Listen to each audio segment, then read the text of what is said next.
Welcome to week 4 of our summer session on Womanist Capitalism. Did you know that today marks a pivotal moment in our intellectual journey together? Over the past 3 weeks, we have critically examined capitalism's historical foundations, which are rooted in exploitation and domination. We explored the overlooked economic contributions of women of color and analyzed the persistent barriers women of color face in contemporary workplaces. But today we get to shift from critique to vision, from diagnosing problems to articulating alternatives. So our focus is the prophetic light, womanist capitalism defined. And we're going to look at this through a womanist lens. And I believe this transition is essential because critique without vision can lead to despair. And while vision without critique can become untethered fantasy. So we need both. We need a clear-eyed analysis of what is and an inspired vision of what could be. So let us begin by grounding ourselves in wisdom from two of our intellectual foremothers. The first quote is from Audre Lorde, and she notes, "Without community, there is no liberation. But community must not mean a shedding of our differences." The second quote, "To be truly visionary, we must root our imagination in our concrete reality while simultaneously imagining possibilities beyond that reality." Bell Hooks said that. So these wisdom keepers remind us economic liberation requires both community solidarity and visionary thinking. And our financial practices should reflect those deepest values. So we're going to start, before we delve into definitions and frameworks, I want to just invite you to engage in a brief visioning practice with me. This embodied approach connects our theoretical work to lived experience and reminds us that economic systems are not abstract. They shape our daily realities. So if you're willing, close your eyes, take a deep breath in and out, and I want you to imagine an economy rooted in healing, dignity, and shared purpose. What does it feel like to participate in such a system? What sensations arise in your body? How might your relationship to work, to money, to your family, to yourself, to your community transform? And as you envision this alternative, notice what specific systems or practices begin to reveal themselves. What becomes possible when we center care, reciprocity, and intergenerational well-being? Take another breath, and when you're ready, slowly open your eyes, and I want you to put in the discussion board a word or a phrase that emerged for you during this reflection. What single term may have captured an element of your economic vision? And as you do that, I just want to thank you for your insight and for showing up today. And I think it's important to also note that what we just did reminds us that our economic theorizing isn't merely intellectual. It's not all up here. It's deeply connected to our embodied wisdom and our collective yearning that we can't continue to go on like this. Alrighty, so let's get into it. To understand womanist capitalism, we must first clearly define what it stands in contrast to. So what exactly is white patriarchal capitalism? So in theory, capitalism should be an economic system designed to provide non-discriminatory options for all, right, in theory. However, in practice, what we witness and experience is white patriarchal capitalism, an incentivized, oppressive, interlocking system of domination and discrimination that promotes wealth, racial, gender, and planetary inequities. I'm going to return to Thomas Piketty's work, who demonstrates through extensive economic research Capital naturally hoards itself unless deliberately redirected. So left to its own devices, wealth concentrates rather than circulates. This tendency toward concentration isn't accidental. It's built into the system's fundamental design. White patriarchal capitalism is characterized by three key elements. First, exploitation of labor, of natural resources, of human and non-human potential. This exploitation isn't an aberration, but a core feature, converting living beings and ecosystems into extractable resources. Second, individualism, the mythologizing of self-made persons. Self-made, pull yourself up by your bootstraps. This obscures the collective nature of all wealth creation and the interdependence of economic activity. Third, fragmentation, the deliberate division, so division of communities along lines of race, gender, class, and nationality. As Audre Lorde reminds us, these systems profit from our silences and our separations.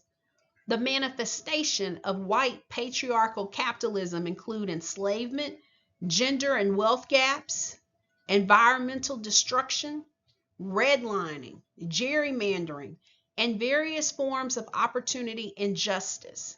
At its core is the practice of refusing to trade with another because of their gender or the color of their skin, even when such discrimination undermines profit making. It just doesn't make sense. Revealing that domination, not efficiency, is the true driving force. So against this backdrop, okay, we got white patriarchal capitalism. Let us articulate an alternative, womanist capitalism. And I am defining it as a spiritual, political, and economic system focused on the ways women and all who support women work to build wealth, empower families, communities, and nations, and resist all forms of inequality and injustice. So this definition contains several crucial elements worth unpacking. First, note that womanist capitalism is simultaneously spiritual, political, and economic. Unlike conventional capitalism, which pretends to exist in a value-neutral economic realm separate from ethics or politics, womanist capitalism explicitly acknowledges the interconnection of these domains. Money is not the root of all evil. It is the intention behind and distribution of money that matters. Second, while centered on the experiences and wisdom of women, particularly women of color, womanist capitalism includes all who support women, making it an inclusive framework that invites participation based on shared values rather than identity categories. Third, the goals extend beyond individual wealth accumulation to encompass empowerment at multiple levels.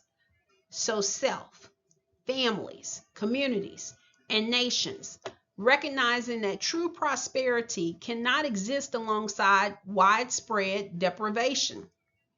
Finally, resistance to inequality and injustice is built into the definition, making ethical considerations central rather than peripheral. So womanist capitalism is characterized by three key elements that directly counter those of white patriarchal capitalism. First, community care, recognizing that economic activity should strengthen rather than extract from communities. Second, generational healing, addressing historical harms and creating systems that benefit not only current participants but future generations. Third, threshold thinking, what Anna Louise Keating describes as seeing ourselves as interconnected thresholds rather than isolated actors. This perspective transforms how we understand both problems and solutions. So instead of extracting maximum value from others, womanist capitalism asks, what is the purpose of our economic activity beyond profit? How might we create systems where many can thrive rather than few can dominate.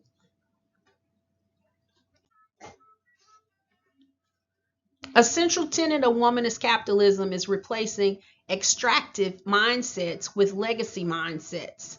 This shift transforms how we approach economic activity by asking different questions. So, what impact do we truly seek through our economic activities? Purpose becomes the North Star guiding decisions, with profit serving that purpose rather than being an end in itself. Who benefits from our financial decisions? Under womanist capitalism, community access to resources, opportunities, and decision making power is a central concern rather than an afterthought. Does our wealth heal or harm? This question demands honest assessment of how economic activities impact individual and collective well being across multiple dimensions. What will we leave behind? Legacy thinking extends our time horizon beyond quarterly reports or even our own lifetimes to consider intergenerational impacts. As Bell Hooks reminds us, love is an action, never simply a feeling. Similarly, economic justice requires active commitment, not merely good intentions. So, under womanist capitalism, wealth is redefined. It encompasses not just financial resources, but access, impact, and dignity for our communities. This approach doesn't reject markets or profitable enterprise, but redirects them toward different ends. It asks us to evaluate success through multiple metrics, not just return on investment, but return on community, return on self, return on healing, return on planetary well being.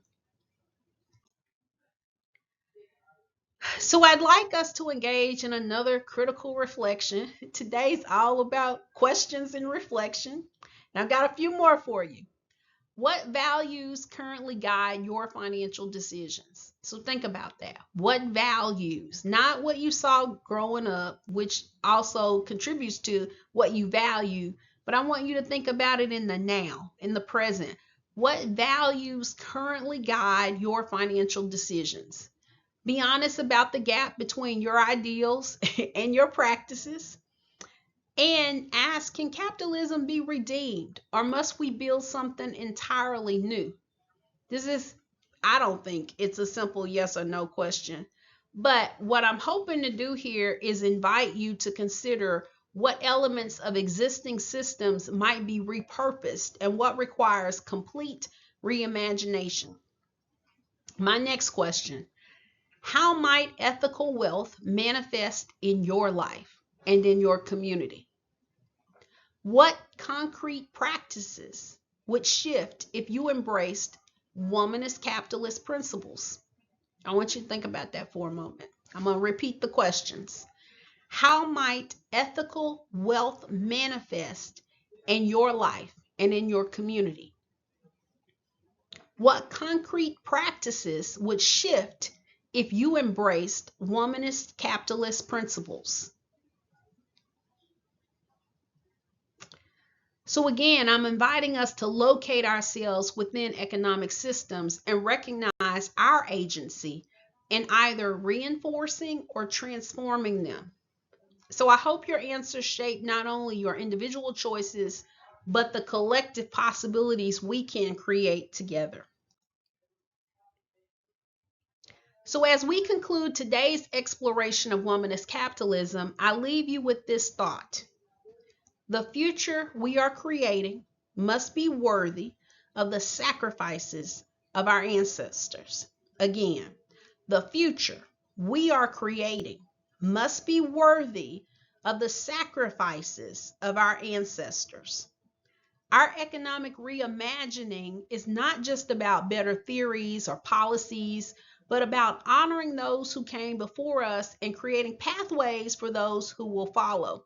So next week, we'll move from theory to practice in our workshop on driving your purpose, wealth, legacy, and liberation.